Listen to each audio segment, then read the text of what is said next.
This video is going to focus on chapter 10. So we know that Pip despises his position in life, and he is going to do everything he can to improve it. And primarily, he thinks that's going to take the form of education. And the measly, paltry little education he gets from Mrs. Wopsel's great aunt is insufficient. So he recruits Biddy to supplement his education. We get a number of descriptions about the school again in this chapter, that the evening school at Mr. Wopsel's great aunt's house, and we learn just how incredibly ineffective it is. Sorry, I'm just trying to find chapter 10 here. And they call it the educational scheme or course, which I think that Dickens is poking a bit of fun at these educational schemes of his day. And then in this chapter, we have this really interesting scene in the local pub, and we're going to see this pub throughout different places in the novel. It's called the Three Jolly Bargemen.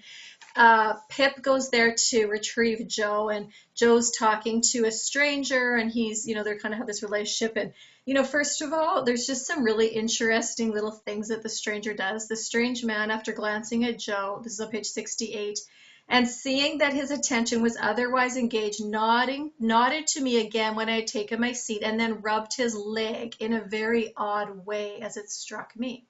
Okay, interesting. Then he has this handkerchief on him. Oh, he also remarks, oh, you mean you live by the lonely church right out on the marshes with the graves around it?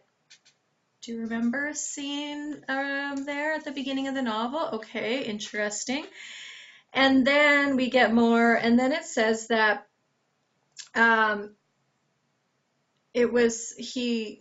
strange man looked at nobody but me, and he's thinking, is he going to do something? And then Pip says on page 70, it was not a verbal remark, but a proceeding in a dumb show, and was pointedly addressed to me.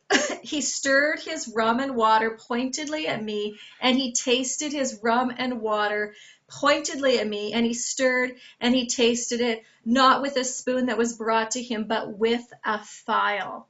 He did this so that nobody but I saw the file, and when he had done it, he wiped the file and put it in a breast pocket. I knew it to be Joe's file, and I knew that he knew my convict the moment I saw the instrument. So he's just, freaking out, okay? And then they have a little, goodbye, and this convict actually gives him money, which of course Mrs. Joe takes. Well, Joe tries to return it thinking that this was a mistake, but they can't, so Mrs. Joe keeps it, of course.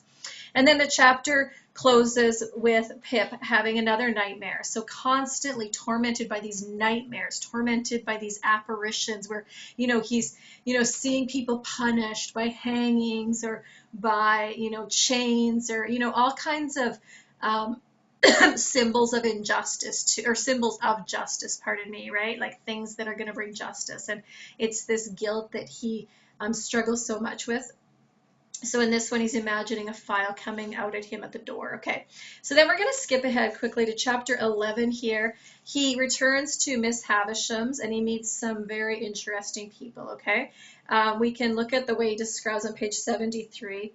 He says, there were 3 ladies in the room and 1 gentleman. Before I had been standing at the window for 5 minutes, they somehow conveyed to me that they were all toadies and humbugs, but that each of them pretended not to know that the others were toadies and humbugs, because the admission that he or she did know it would have made him or her out to be a toady and humbug. Basically, these are not nice people. They're self-important, they're self-serving, they don't care about each other, they pretend they do, they're pedantic, they're dull, they're petty, there's just like nothing admirable about these people. And then we get where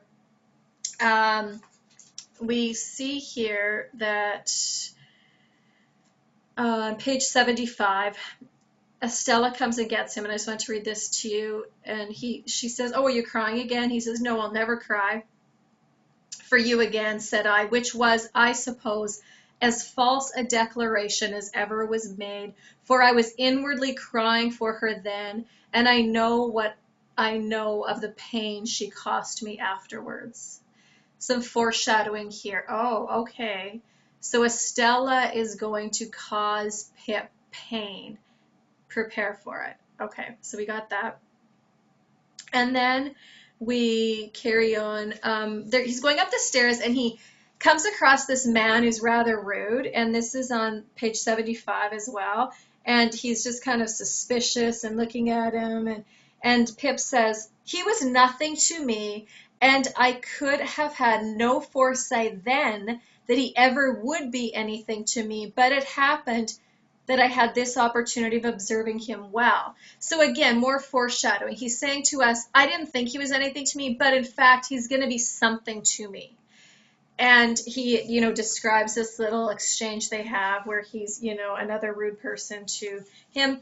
Then Pip goes and sees Miss Havisham, right? And now we learn again more about this whole weird sort of wedding thing. And they go into this room, and anyway, make sure you read it because it's very interesting. And he walks her around this room, which kind of would have been where her wedding feast was. And there's like this huge wedding bridal cake on the table that's covered in cobwebs. And she keeps telling him that when she dies, she wants to be laid out on that table. And when she dies, she's gonna be and like it's just on and on. Okay, so this is just really creepy. Okay. And then we also get these relatives, Sarah Pocket and Georgiana, and I can't think of all their names at the moment, but they all come up and they're basically flattering Miss Havisham, acting like they really care about her, but in fact, all they're interested in is in her inheritance. They just want her wealth. And Miss Havisham knows that about them. She just explicitly states it. But she likes to play around with them, toy around with them, kind of be kind of mean to them a bit. And that's the interesting thing. And then another interesting thing that happens is Pip meets the pale young gentleman as he's leaving, and they end up having this fight. Pip wins. Estella is kind of attracted to him at that point, and Estella asks Pip to kiss her, and then that kind of closes out chapter 11.